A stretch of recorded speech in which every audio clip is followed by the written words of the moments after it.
जुनैरा नामी एक खातून थी, उसकी हड्डियों में गोदा नहीं था, इश्क रसूल था।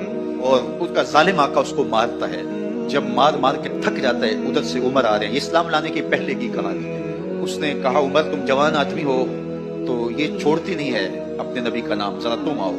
उमर कोड़ा पकड़ लेता, उसे मारते और फिर गले के अंदर डाल करके कोड़ा उसकी रस्सी को बल देते और उसकी आंखें बाहर निकल आती और कहते हैं, बुला अपने नबी को जो तेरी आंखों की बेनाई वापस करे। तो उसने आसमान की तरफ मुंह करके कहा, मालिक मैं कभी भी आंखों की बेनाई ना मांगती, लेकिन अब तेरे नबी की इज्जत का सवाल है।